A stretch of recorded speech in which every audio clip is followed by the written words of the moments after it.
Petit vie. Petit vie n'est ma campagne. Nazaka directeur à cabinet à Yesu Massi. C'est le coordonnateur Michel Mangala. La chaîne pour s'abonner, vraiment s'abonner. Et Petit vie. Et Petit vie, ça va m'accompagner bien. Bon, mon bagage bien. On est sur un poste de qualité. Ba film à qualité, ba gaga qualité, ba bleu moya qualité, ba série télévisée, ba télé-réalité, ba gag, ba cinéma, ba documentaire, ba tina bémission politique, et Petit vie. Au monde ba film bien, il y a frate à cinéma. Moi roi Manitou, et mon ami Ngaye, Abedachi. Il y a ba comédien siko, ça les bisous. Cause peut-être Fadette Matou. Na lo balisu ni dinga ndundu. Motema ya mitera panzu babi contre esprit oza na okaka na ofino teke artiste mais oza kampangi na bosanité Fadette Mayunda Fadette Mayunda Fada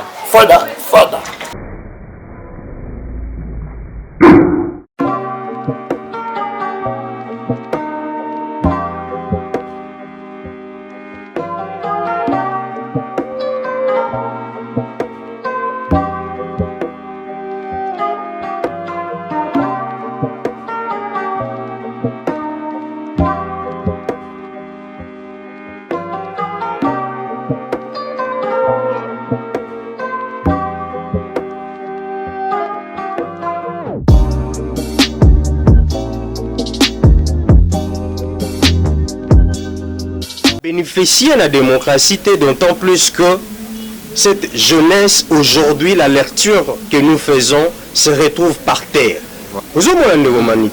Le sort de la jeunesse, c'est entre les mains de la jeunesse. Si le jeune Congolais aujourd'hui se décide de s'engager fermement dans la gestion et dans l'évolution de l'hier d'espoir, Azui Makambu, et il va s'apaisantir sur la jeunesse. Mais après un temps, tout le monde a dit que a évolué dans la politique. Il s'est fait entourer par les gens de la Deuxième République. Bana Mboka, Afrique, Amérique, Océanie, partout dans le monde, pour Bomesana Kolanda, ya binu moko, chaîne éveil populaire. Lelo toujours mino comme invité na biso oyo tokomeka ko yekola na yemwa muke ko fungola makanisi ya baimboka koto Italie jeunesse ou Italie même ba oba tikali na se ya jeunesse na ba baza likolo tokomeka ko fungola mo makanisi muke na invité na biso oyo mwana mboka Astri ou azali moko ya ba analyste politique o bandimi ko zo engagement na bolenge na bangotu komeka ko réveiller conscience ya bandeko bazali ko lala mwa muke ndeko Astri mbote na yo mbote mona mboka journaliste Manix et mbote na balandi nyonso ya éveil populaire. Ok, lelo ma tozali na occasion malamu pe libaku malamu o bandeko bakomeka vraiment ko comprendre nini ou ezali ko évoluer na mboka Congo pe Italie Afrika pour tozomona mingi ou Italie surtout côté jeunesse ya Congo pe jeunesse ya Afrika eza vraiment na moi retard ya makambo ebele concernant wana wiko lobana ni na communication na liboso ya liboso par rapport à la situation ya jeunesse en Afrique et puis particulièrement en République démocratique du Congo na loba que le mouvement de jeunes en RDC et botami kalapenzate ezakaka par rapport à na décennie quelques décennies à constater que le jeune commence à s'organiser et à prendre conscience il y a lendemain à Bango nde toyaki ko constater aussi na évolution politique ya mboka na biso groupe ya jeunes bakomi intéressé à la gestion de la chose publique pe bongo mingi bayebaki na kokota na mouvement politique pe influençaki mingi politique ya mboka na bango kasi na kotala lelo ndeko Manix na koikoloba ete mouvement wana ya jeunesse ndenge eyelaki na mboka na biso eza lisusu bongo te. Justement, nos dirigeants politiques ont compris que la jeunesse partout ailleurs est une force. Est une force qui amène un changement, qui peut amener un changement na kati ya mboka. Alors, ce que Taliwuta Kondo Mobutu asalaki nini pona ba jeune o bazaki ba étudiant na campus na Unikine kuna a déclaré qu'il y a année blanche pe ebele bakotaki na service militaire. Ezalaki une façon pour lui ya ko affaiblir jeunesse wana. Démocratie eye mutu nyonso akomi na droit ya koloba ya ko revendiquer ba droit na. Pardon on ndeko na kati yote. Est-ce que jeunesse congolaise est-ce qu'a bénéficié de la démocratie? Mingi na koloba a bénéficié de la démocratie, d'autant plus que cette jeunesse aujourd'hui, la lecture que nous faisons se retrouve par terre. Voilà. C'est une jeunesse qui est dépourvue de son propre sort. Et na kopesa yo exemple, il y a un mouvement de jeunes qui s'engagent dans la politique pour vouloir changer les choses dans leur pays. Aujourd'hui, sont découragés. Découragés même par la façon de voir leur pays être dirigé par les aînés. Il y a un biso totika te ko interpeller toujours jeunesse que le sort de la jeunesse, le sort du pays, c'est entre les mains de la jeunesse. Le sort de la jeunesse, c'est entre les mains de la jeunesse. Si le jeune Congolais aujourd'hui se décide de s'engager fermement dans la gestion et dans l'évolution de la chose publique, moi je pense que beaucoup de choses pourront changer. Mais ce qui totali moi mokie na magambo etali politique ya mboka na biso Congo. Ce qui totali moto azali ko diriger mboka lokola papa ekolo Félix Tshisekedi Tshilombo. Azana nous jeune. Mais kota la banda ya kitani na ndeko Kabila, mais jusqu'à présent nous allons ko sentir présence na été tant que jeune. Les conditions que kozala ni. Otangi deux personnes oyo bazali bakondi ya likolo vraiment ya mboka na biso, moko azalaki, mususu aye. Ndeko Manix na ko rafraîchir mémoire na yo que oyebi tango ndeko Kabila akomaki mokonzi ya mboka na âge ya 29 ans, choses comme ça. Beaucoup de jeunes avaient vu un lueur d'espoir. Koloba ete moko na biso penza azui makambo et il va s'apaisantir sur la jeunesse. Mais après un temps, tout le monde a dit ndeko Kabila ndenge nini a évolué qui la politique naïe. Mingi, il s'est fait entourer par les gens de la Deuxième République. Ba papa wana oyo yebi oti lelo bazala kati ya ba affaire. Na ko s'apaisantir mingi te ezalika juste rappel. Félix Tshisekedi mwana mboka ya solo congolais kinois ayebi ba réalité ya jeunesse ya mboka. Et lelo tokoki koloba sans pour autant le nier, ndeko Félix Tshisekedi azana moi souci wana ya komema moi changement kaka na jeunesse te mais pe na ekolo mais toyebi circonstance nini oyo ye akomelaki na kibokonzi circonstance wana ezo permettre te volonté na ye oyo aza nango asala yango mpo na mboka. Mais tout le monde le Pépé Bino jeunesse qui est isolé. Bon, déjà, isolé président, le président de la République a tout le moyen, c'est à lui de convaincre la population. Il est président de la République, il a été élu, tel qu'il a été élu, non azawana azalelo la kita bokonzi.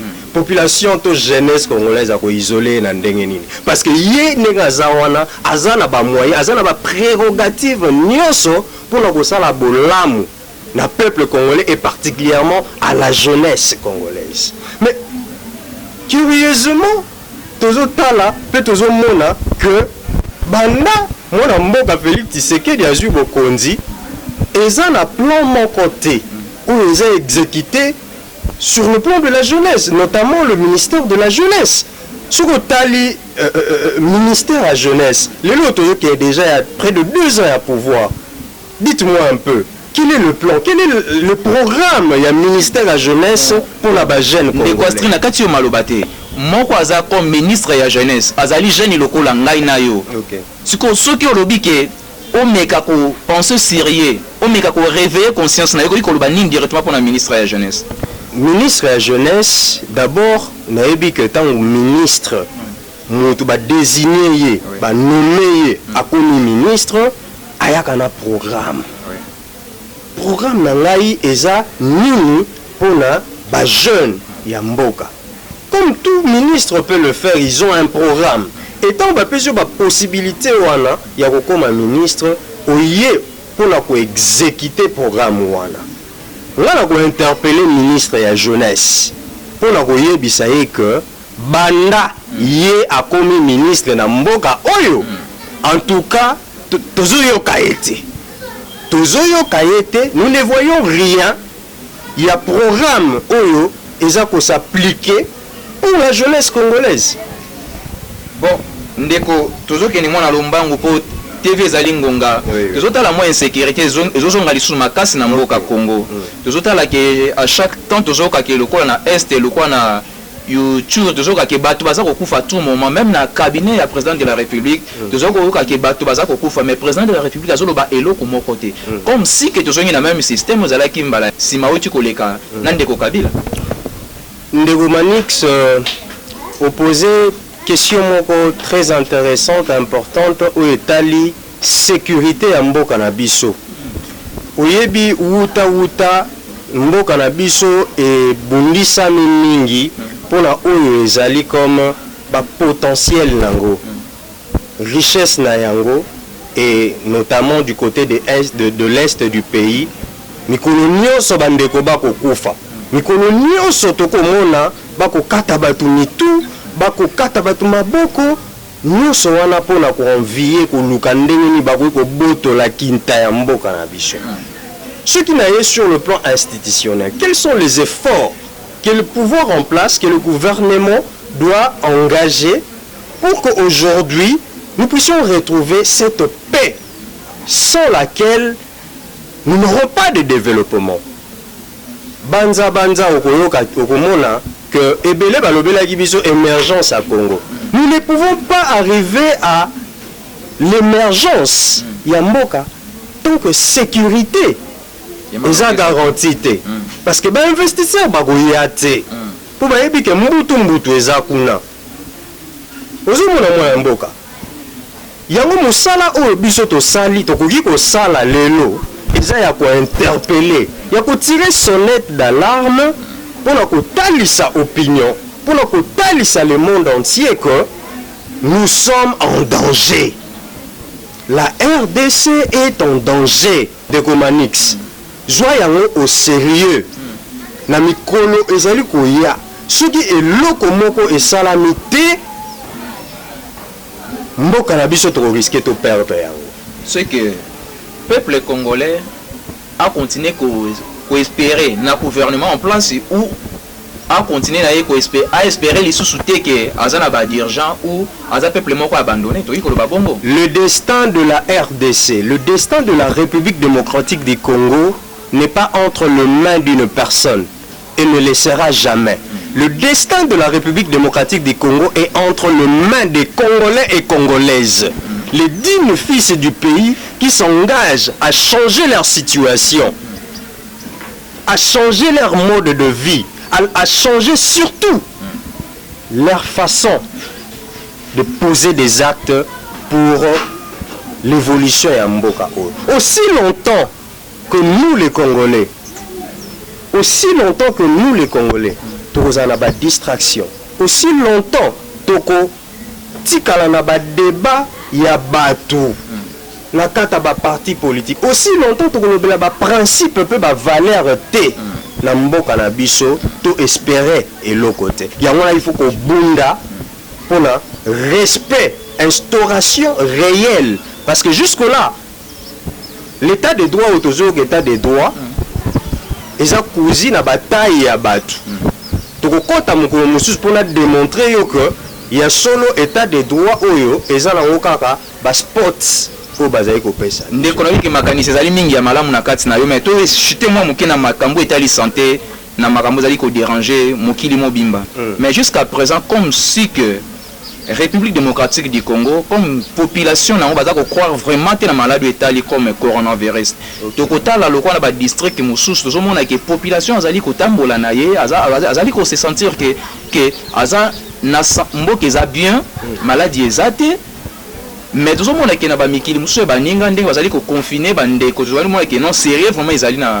na ba pays baninga mosusu mais pas na jusqu'à présent tozali ko sentir vraiment te que maladie wana ezali.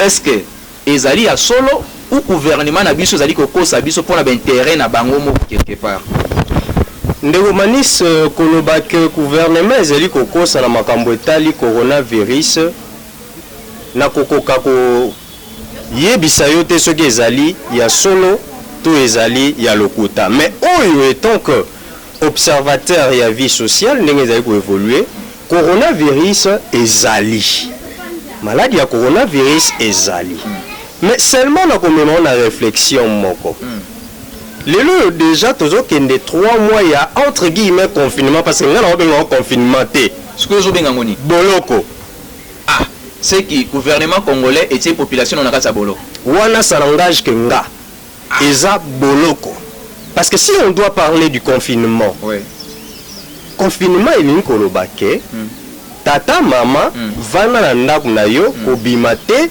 po ozwa chance ya libaku ya mabe ya kokutana na malade te mais totambola na banzela te biso totambolaka okomona ndenge population aza koluka mikolo nyonso oyo meme ya kolia toyebi ete biso bakongolais toliaka na to du jour sikoyo oyebisi ngai na se confine navanda na ndako nakufa nzala na bana confinement ya mikili ya poto ezake bazoya kotikela bango biloko baza wana na bandako bazoya kotikela bango gouvernement na bango a décidé même kopesa bango misolo pote ba survivre pendant temps oyo bango bazali ko se préparer pour éradiquer la pandémie et prendre en charge les malades mais banda confinement na biso e bandi yebisanga eloko nini oyo gouvernement asali oyo réussir parce que depuis na mois ya mai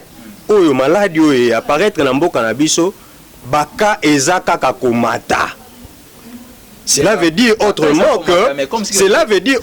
que ba mesure nyonso oyo gouvernement azwaki et échoué sikoyo bango nde mutu bakoyebisa biso bapesa biso compte rendu bino bo confiner biso entre guillemets bozu ba disposition T pour éradiquer le problème. Et ce qui total pe to continue en profondeur to komona lisusu que flou ezali na kati ya makambo yango. Flou yango uchi wapi? Ndeko na ngai meka na mwa mingonga mko etika ni na reshika kosunga biso na mwa minutes. Oyebi malamu. Bana Congo bayebi malamu bazomona flou na kati ya makambo oyo. Tantôt sungano ba imboka ba sosoro ba ke flou yango ezali ko wapi. OK.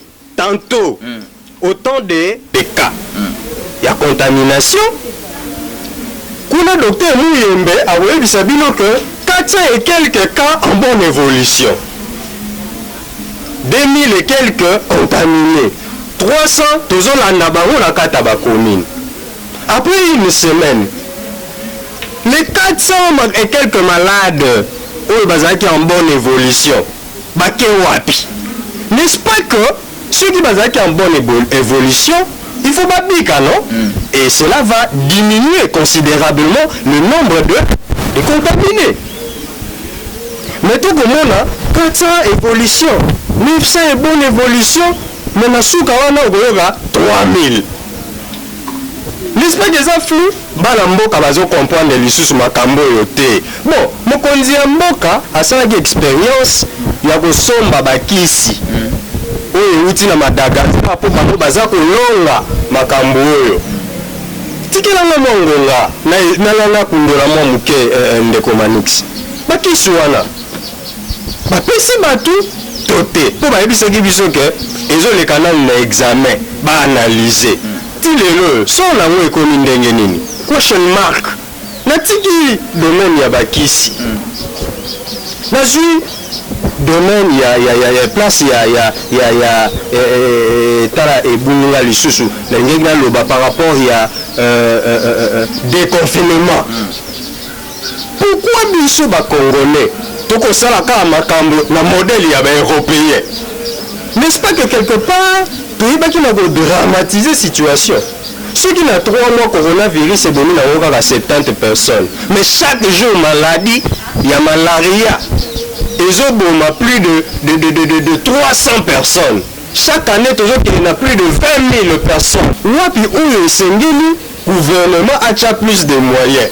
Maladie ya malaria ebomaka chaque jour koleka nombre ya coronavirus na Congo.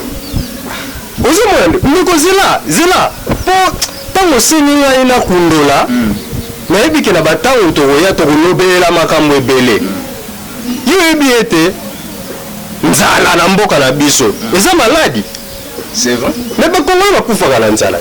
Est-ce que le gouvernement comptabilise déjà combien de Congolais et Congolaises vont pouvoir aller en Nzala pour qu'il y ait un jour en charge? C'est que le Congolais qui est bateau, mon sous bateau. Le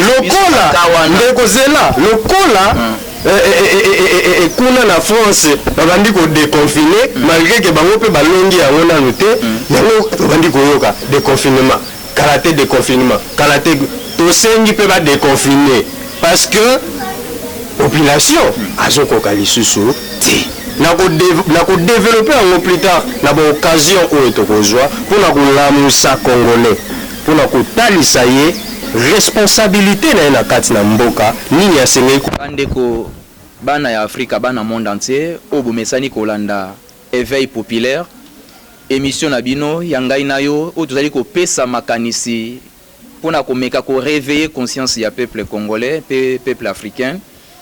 Merci Nabino boza kolanda bo continuer toujours ko abonner tozana posa Nabino comme d'habitude. Deko Astrid mo loba ya suka pour émission lelo.